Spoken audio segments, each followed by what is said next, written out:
اعوذ باللہ من الشیطان الرجیم بسم اللہ الرحمن الرحیم سبحان الذی اسری بعبدہ لیلا من المسجد الحرام الی المسجد الاقصی الذی بارکنا حولہ لنریہ من آیاتنا انہو هو السمیع البصیر۔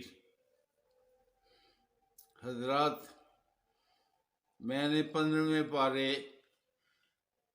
اور سورہ بنی اسرائیل کی پہلی آیت تلاوت کرنے کا شرف حاصل کیا ہے۔ ترجمہ سماعت فرمائیں۔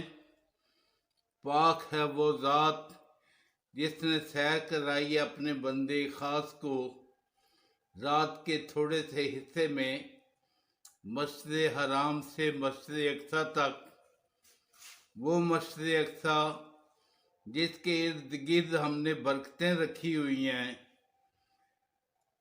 اور تاکہ دکھائیں ہم اس کو اپنی نشانیاں، بے شک وہ سننے والا دیکھنے والا ہے۔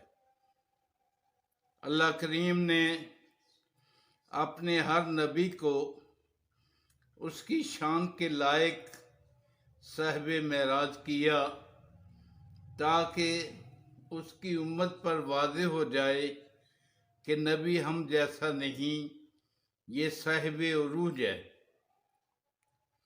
اسی طریقہ الہیہ اور سنت الہیہ کے مطابق ہمارے رسول مکرم صلی اللہ علیہ وآلہ وسلم کو بھی شان معراج بخشی گئی۔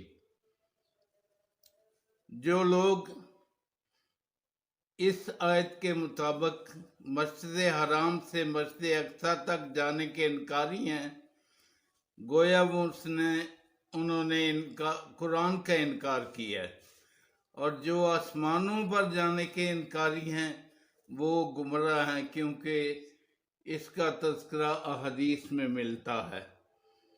اللہ تعالیٰ نے اپنے محبوب کو جو معراج بخشی ہے اس کی شان نرالی ہے، چونکہ آپ کا دور قیامت تک کا دور ہے، اور اس دور میں بڑے بڑے ریسرچر پیدا ہوں گے، مریخ پر کمندیں ڈالنے والے پیدا ہوں گے، تو اللہ تعالیٰ نے اپنے حبیب کو ایسا عروج بخشا جو کسی کو نہیں بخشا۔ امام اہل سنت اپنے کلام میں فرماتے ہیں، وہی لامکاں کے مکی ہوئے، سر عرش تخت نشیں ہوئے، وہ نبی ہے جس کا ہے یہ مقام، وہ خدا ہے جس کا مقام نہیں۔ جس بلندی پر اللہ تعالیٰ نے اپنے محبوب کو پہنچایا، قیامت تک کوئی دوسرا اس بلندی پر نہیں پہنچ سکتا۔ حضور کے معراج کی 3 حالتیں ہیں، ایک حالت بشری، ایک حالت ملکی، اور ایک حالت محمدی ہے۔ ان تینوں حالتوں کا تعلق جس جہان سے ہے، ہر حالت کو اس جہان کے اندر شان معراج ملے گی تو معراج مکمل ہوگی۔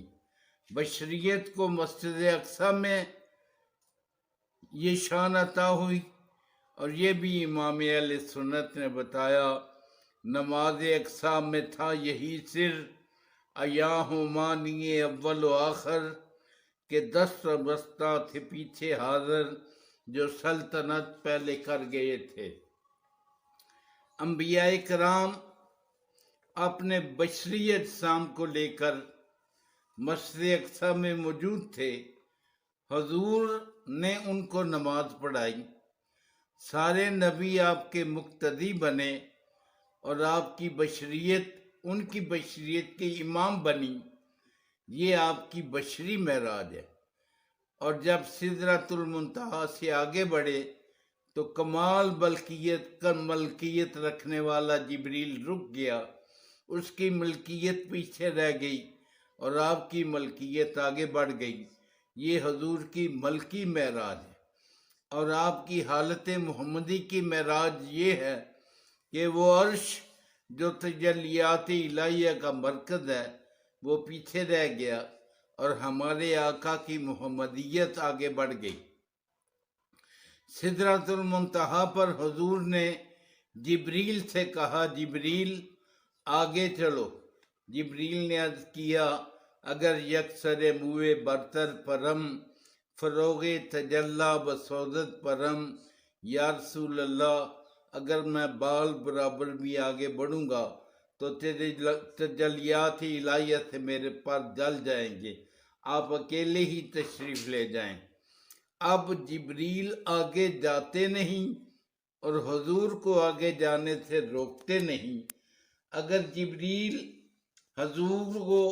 حضور کو اپنے جیسا سمجھتے تو جس طرح خود رک گئے تھے ان کو بھی روک لیتے۔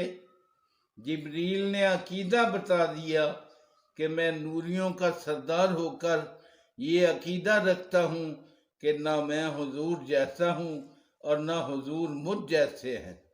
حضرات محترم، ہم بھی یہی کہتے ہیں کہ نہ تو ہم حضور کی طرح ہیں اور نہ حضور ہماری طرح ہیں۔